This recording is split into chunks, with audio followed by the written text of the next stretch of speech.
Thank you for joining us on Debbie's Back Porch. So glad to have you with us again tonight. Well, I'm going to make something so special today.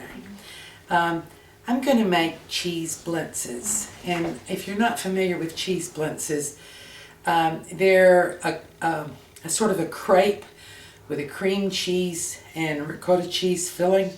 And you can top it with most anything you like. The Blintzes are very, very versatile. They can be your breakfast. They're great for a brunch. And according to how you dress them up, they're also really great desserts or appetizers. So I'm going to show you the basic Blintz recipe, and then I'm going to dress mine up as a dessert. But you don't have to do it that way. They are yummy for breakfast. Just as a different kind of pancake. So let's get started.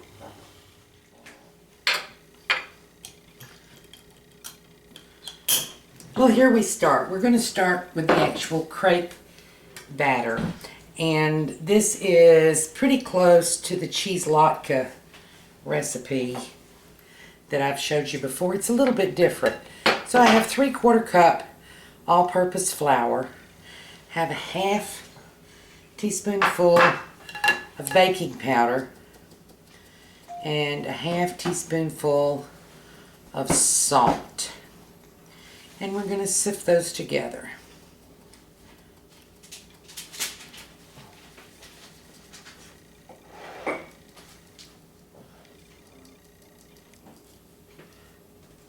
And put them to the side.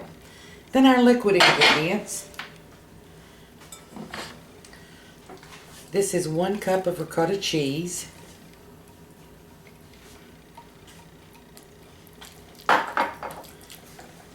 This is 3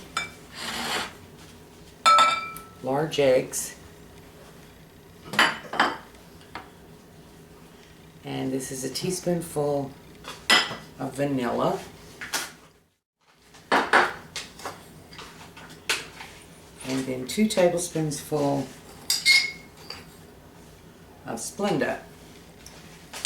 Unless you want to use sugar, and then it's 2 tablespoons of sugar.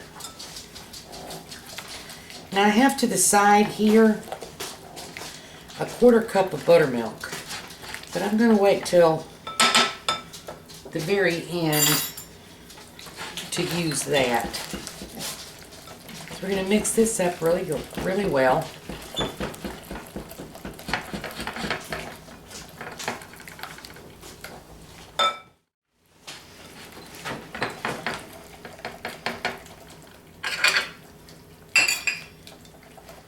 And then we're going to add the flour mixture a little bit at a time and incorporate it in. Now, a crepe is generally, you start out with a little bit thinner batter than you would a pancake.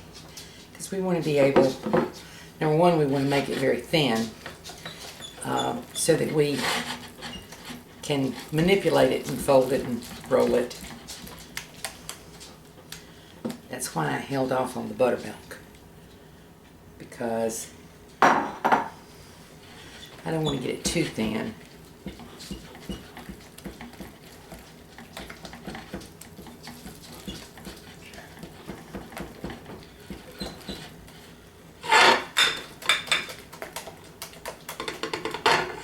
Okay, now you see this is too thick for pancake batter. So I'm going to add about half the buttermilk.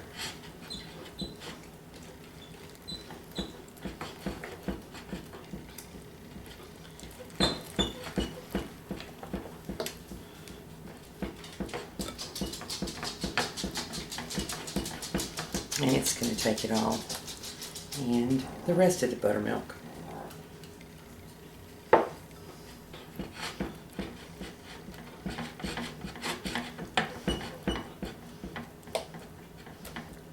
A lot of that depends on, the ricotta cheese has a lot of moisture in it, but sometimes less than others.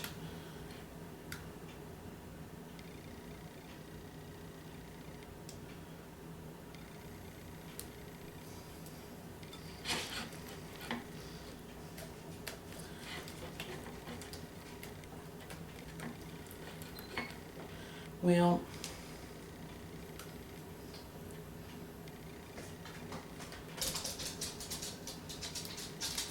I think just a little bit more buttermilk. There's really no way to tell you exactly how much because the ricotta cheese does vary. Normally, a 1/4 cup would be enough. But you want a very smooth and thin batter, and I think we've got it now. See the difference?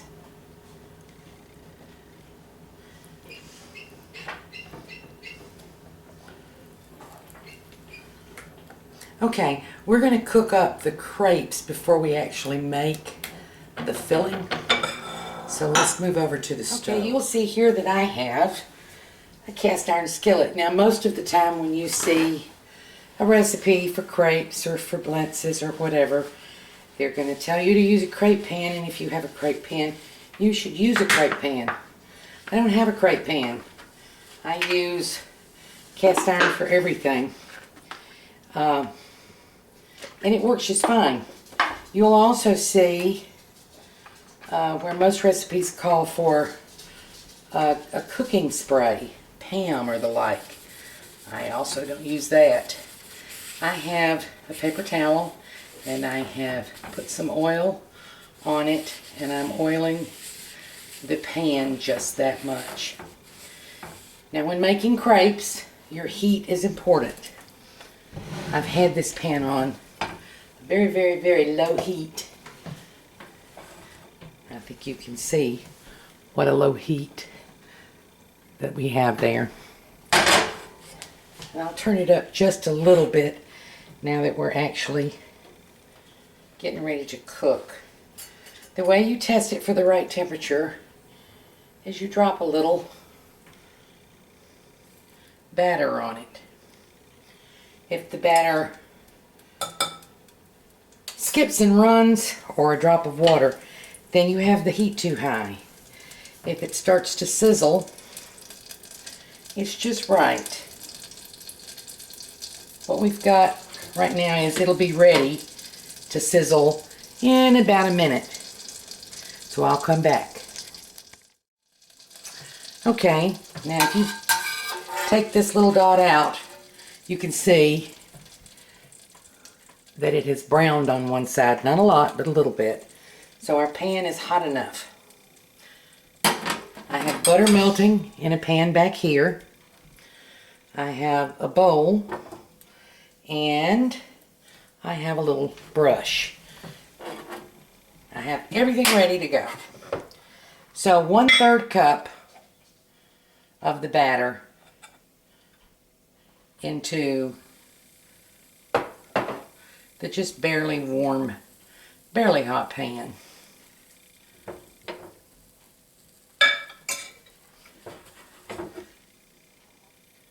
Turn your pan.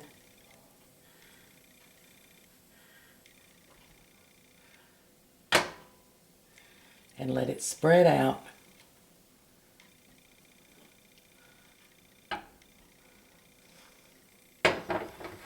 There you go. Now what we're doing here is we're going to let this cook until, on one side only, we're only going to cook one side, until the top has little bubbles that come up and break, and if you touch it, it feels a little tacky but not wet. So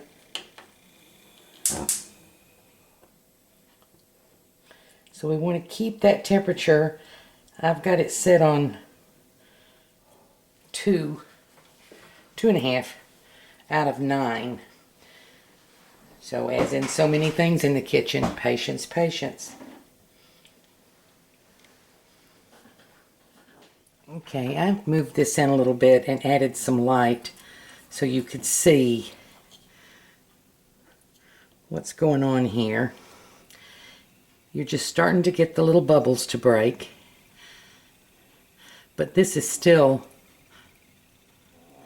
well, it's kind of tacky.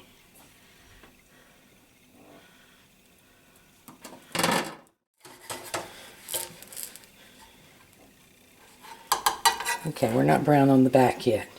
I'm going to let it cook just another minute.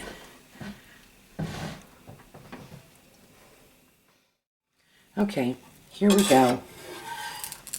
You can tell this is cooked all the way through, but it's still very soft. We've got browning on the back, and I'm going to flip this over into a bowl.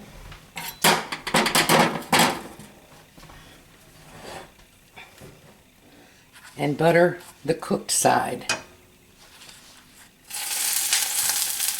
So you see that nice little browning we've got? Let's do another.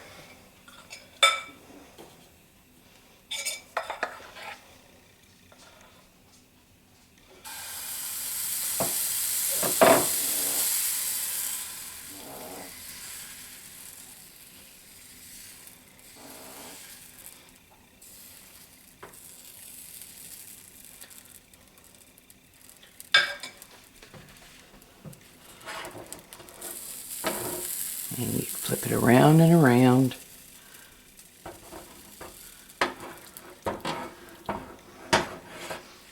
And we're going to watch it for all the bubbles to break.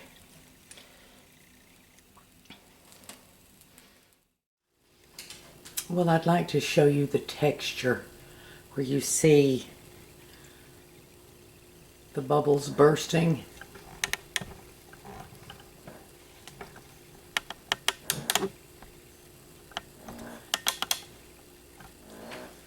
And if you touch it and no batter comes off on your finger, see, that's not done. That's not done. Okay. Here we go. Gonna flip this over so you can see the pretty color. And we'll butter it.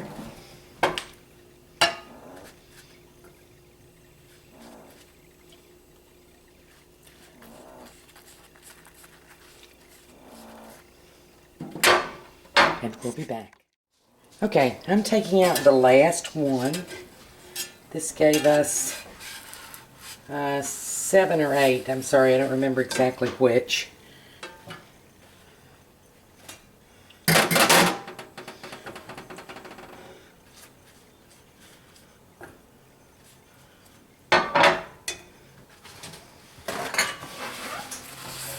Wipe out your pan, and I'm going to go ahead and add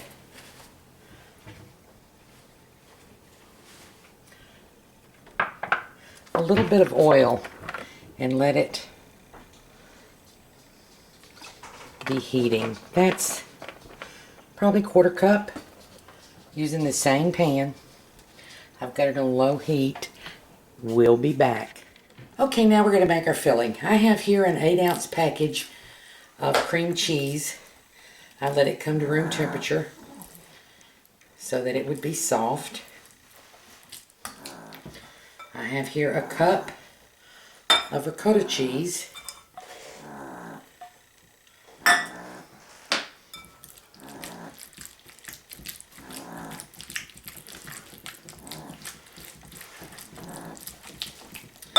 I'm going to add a teaspoonful of vanilla.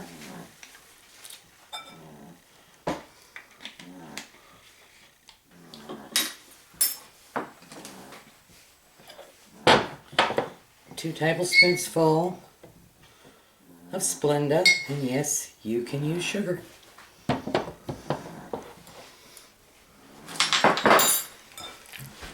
And you know, you can add other flavors to this if you like. If you want to add cinnamon, you can do that.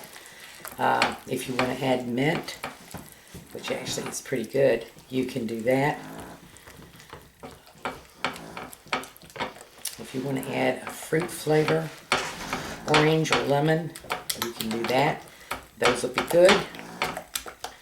I have here 1 beaten egg yolk, just the yolk.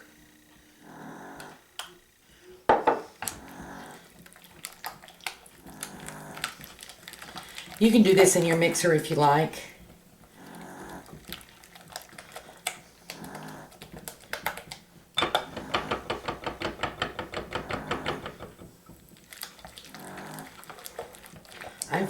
good mixer and I just almost never get it out. I use my immersion blender or just a whisk for most things. But you want to beat this until it's pretty smooth.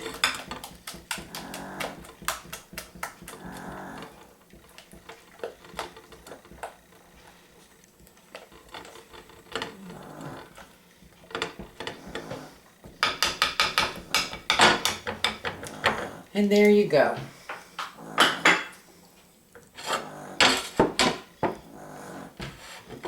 We'll come back now and stuff these babies. We have here our crepes. We have here our filling. And pretty carefully, if you'll see, these are very pliable. The thin batter, the slow cooking, and the buttering make them pretty pliable. Then you want to put about 2 tablespoons full. Fold it over. Make a pocket like an envelope. I might have put a little bit too much.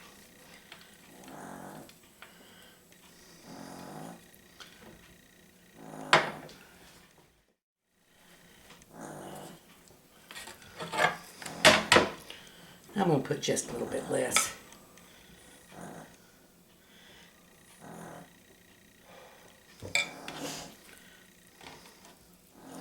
So we're making an envelope.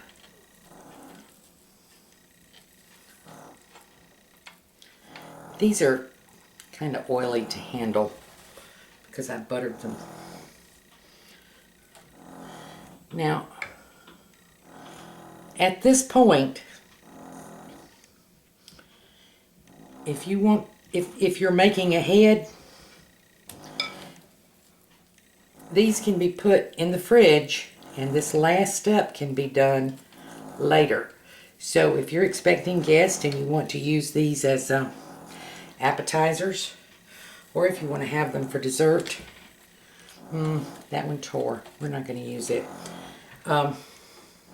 You can make them ahead to this point and refrigerate them and do the last little bit right before you serve.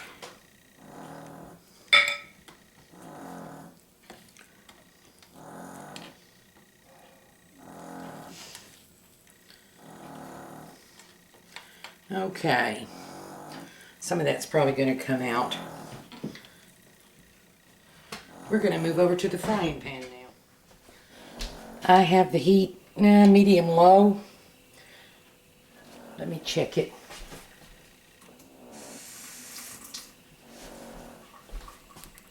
Yep. So we're going to fry these now. In this size pan, I only want 2 at a time.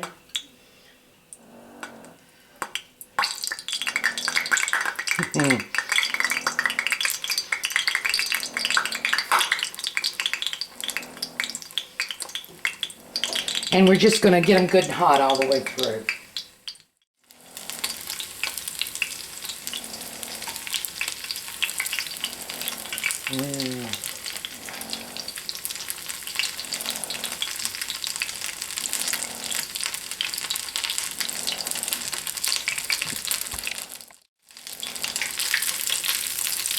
Take these out carefully.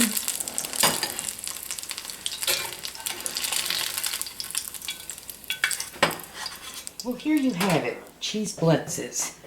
And as I was saying, these are so very versatile. Just as they are, with a little syrup, they make a great breakfast. But I happen to have some strawberries that I froze out of my garden. And I just took a few of them out to let them thaw and added a little sweetener. Splenda, you can use sugar or nothing.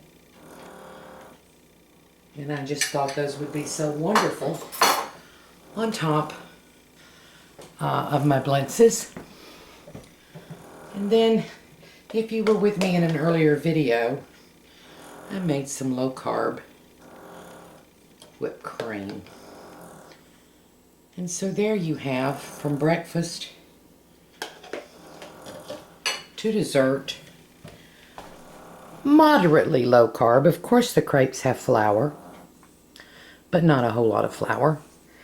And yummy. It will make you feel like you had something so evil. Really, I make these when I just really want a dessert and know I can't break the bank on carbs. So I hope you try these. We enjoy them. I hope you enjoy them. Breakfast, brunch, dinner, or dessert. Thank you for joining us on Debbie's Back Porch. Please come and visit again tomorrow.